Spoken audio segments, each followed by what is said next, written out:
On the morning of July the 5th, 2017, a man sits in front of his laptop in his villa in Bangkok. Online, he is only known under a pseudonym, Alpha02. He is a multi-millionaire, lives a luxurious life, and drives expensive cars. He feels safe in Thailand. Suddenly, he hears a loud bang in front of his house. A woman crashed her Toyota Camry into his front gate. He leaves everything behind and runs out of his house to the scene of the accident. A mistake with serious consequences. The driver is an agent of the Royal Thai Police Force. FBI and DEA investigators have been waiting for this moment for months. Authorities from 7 countries have worked relentlessly towards this day. Will the hunt for the king of the dark web finally come to an end? The rise of the dark web markets. It's the early 2010s. The dark web is picking up speed. The promises of anonymity and privacy are attracting more and more people. Thanks to Bitcoin, there is a new form of payment that isn't controlled by authorities. It's become easier than ever for criminals to sell their products online at a massive scale. With the advent of the dark web, the gigantic global game of cat and mouse began. And it continues to this day. The Silk Road is perhaps the most legendary dark web marketplace to date. The platform went live in February 2011 and became incredibly popular. More than 100,000 customers bought drugs there. But only 2.5 years later, the operator of the site was caught and the Silk Road went offline. The authorities wanted to set an example in the fight against drugs. The Silk Road founder received a life sentence. But the business was too lucrative to drive away other operators. After the closure of the Silk Road, the number of darknet markets exploded. They all fought for the top spot. Silk Road 2.0 was released just 35 days after the closure of its predecessor. The site survived less than a year. Evolution was another popular marketplace with a comparable size to the 2 Silk Roads. To buy things on Evolution, you had to pay Bitcoin to an account on the platform, a kind of dark web escrow account. Once the items arrived to the customers, the sellers were paid. There was an incredible amount of money with the platform operators at all times. At some point, these operators decided to steal this money, a so-called exit scam. Agora has also been named as a worthy successor to the original Silk Road, but the founders voluntarily took the site offline in August 2015. Business was getting too hot. Exit scams, arrests, voluntary withdrawals, and hacks. All of these were benefiting a new emerging dark web market, Alphabay. The birth of Alphabay. In July 2014, a man who calls himself Alpha02 starts to develop Alphabay. Only 5 months later, his platform goes live. Initially, only stolen credit card data is offered and sold, but Alphabay quickly begins to offer more lucrative products. In addition to data and logins, there are now drugs, weapons, and malware. Services such as money laundering are also offered. Few things are forbidden, but items or data related to child abuse, hit and runs, and stolen bank account information from Russia is strictly prohibited. Alpha02 probably doesn't want to mess with Russian law enforcement agencies. Maybe he also wants to pretend to be Russian in order to mislead investigators. The website itself works similar to Amazon. It is user-friendly. There are search functions, filters, and categories. You are able to pay with Bitcoin, Monero, or Ethereum. This is supposed to provide anonymity. Alphabay even offers a so-called tumbler. Purchases are blurred by bundling multiple transactions from different people. The platform works well and dominates the dark web. While other marketplaces popped up and disappeared, Alphabay remains strong. The number of users is growing rapidly. Barely a year after it was founded, the site has more than 200,000 registered users and 40,000 sellers. In 2017, Alphabay has over 300,000 items on their website and over $500,000 in sales every day. Alpha02 is making money with every single transaction, receiving a share between 2 to 4%. He becomes a multi-millionaire. Right now, an entire team is working on Alphabay. Alpha02 has a representative named D-Snake, several moderators who handle disputes between buyers and sellers, and a PR manager. With the site's explosive success, the founder decides to retire from day-to-day operations. He renames himself. Alpha02 simply becomes admin. From now on, communication only runs through D-Snake. As Alpha 02 retreats, American investigators are paying more and more attention to his true identity. Who is the powerful mastermind behind the platform ruling the dark side of the internet? A hunt that stretches across the globe and will last for more than several years begins. The investigation begins. The American investigators want to find out where Alpha Bay servers are located. With access to the servers, they can close the platform or secretly infiltrate it and perhaps locate the operators. IP addresses provide information about the locations of users and servers. In closed networks like Tor, website requests are routed through a number of random servers around the world. Routing through many servers cannot be traced back. It is purposely made difficult to find out where servers, operators, and sellers are located. Because of that, the American investigators had to try a different way. They start browsing the platform and buy drugs anonymously, hoping for any mistakes by the sellers. Perhaps the product's packaging or postage stamps can provide clues to the identity of the respective drug dealer. Then they could arrest him. But these are just the small fish. Dealers come and go. Investigators want Alpha 02, but the mastermind behind Alpha Bay seems to take every precaution. He seems to know every rule of the game, so the investigators become desperate. Until December 2016. The fatal mistake, Robert Miller sits behind his desk in Fresno, California. He works for the DEA, the American Drug Law Enforcement Agency. He's working on Alpha Bay, and until this day, it was a pretty thankless job. But suddenly, an email appears in his inbox. The sender is anonymous. It seems like Alpha 02 made a fatal mistake in the early days of Alpha Bay. Every user who registered on the website at the time received a welcome email. The email address of the true sender was visible in the metadata of this email. Although the error was immediately corrected, the anonymous tipster saved one of those first welcome emails. Maybe the tipster was one of Alpha 02's first customers. Maybe an operator of a competing site that got a hold of the mail somehow. Who knows? Anyway, he silently watched Alpha Bay growing on the dark web, only to then hand the email address over to the DEA. The email address is pimp_alex_91@hotmail.com. This email was the breakthrough for Miller and his colleagues. Via the email address, the investigators find photos from 2008 and 2009 of an Alex on skyrock.com. That's a French-language social media platform. He also linked an old dating profile. The profile lists Trois-Rivières as his hometown. It is located in southern Quebec, Canada. According to the profile, he was 17 years old at the time. So the 91 in his email address could be the year he was born. He would have been 23 years old when Alpha Bay was founded. The username Alpha02 also appears on a French-language technology forum. In 2008, he explained how to remove a virus from an image.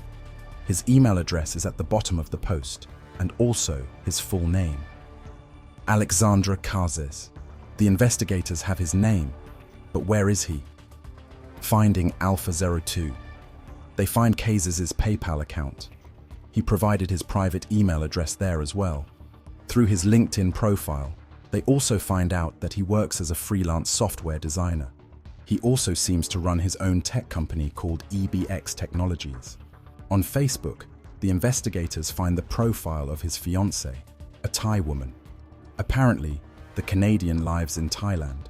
The clues lead investigators to the country's capital, Bangkok. With the help of Thai authorities, the investigative team identifies 3 properties owned by Cazes in the city. One house is located in a gated community. Alpha 02 lives there with his wife. Then there's a second house and a $3 million worth mansion in the outskirts of Bangkok. He also has a holiday home in Phuket and is in the process of buying another villa in Cyprus. Investigators begin tailing him. The lifestyle of the multi-millionaire includes several cars. Cazes enjoys driving around Bangkok in his Lamborghini. Agents watch him, follow his routes, and track his iPhone. Whereas Cazes lives in a beautiful house with his wife, he invites his many affairs to one of his other houses in Bangkok. The investigators called that place the Bachelor Pad. Kazes is an active member of a pickup artist forum. There, men give each other advice on how to be successful with women. Under the name Romeo, Kazes publishes conservative family values and keeps a quasi-sexist live blog about his quote-unquote successful sex life. Other than that, his everyday life is quite normal, pretty unspectacular for the king of the dark web. He gets up early, checks his social media accounts, works, and is home a lot.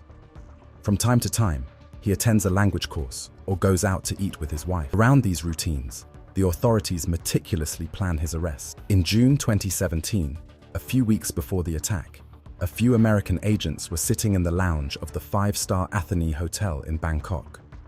Suddenly, Kazes appears.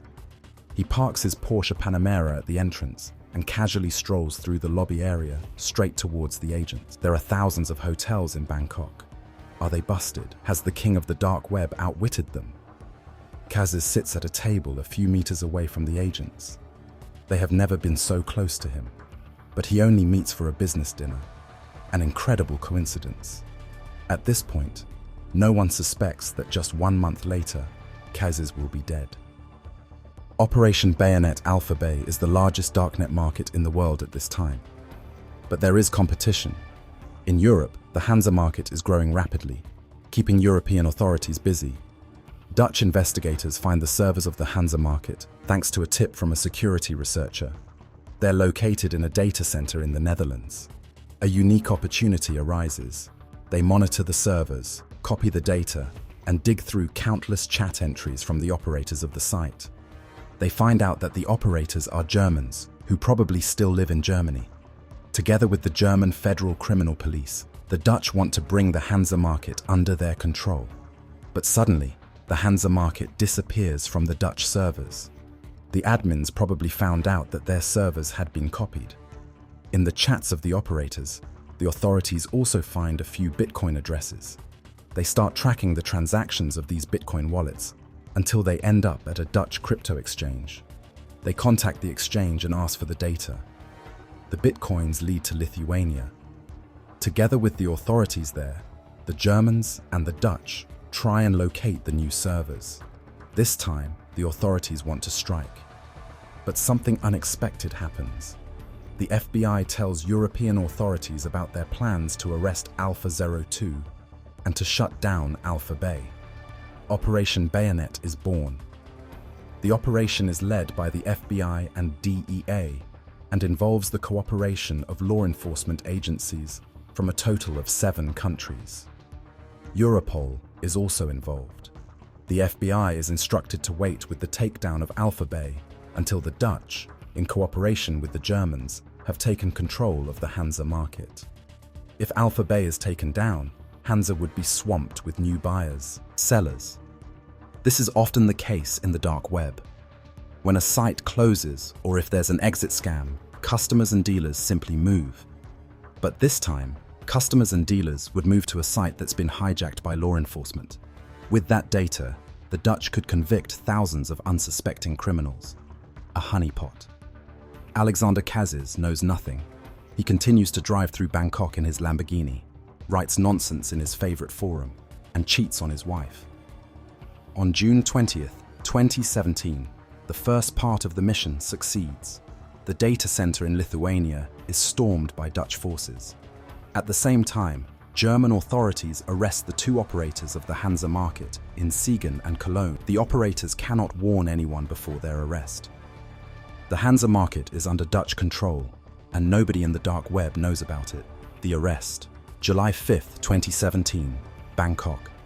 It's time. There's a warrant for Kazes.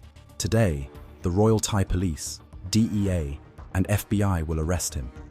Alpha 02 could finally be put down after more than 2 years.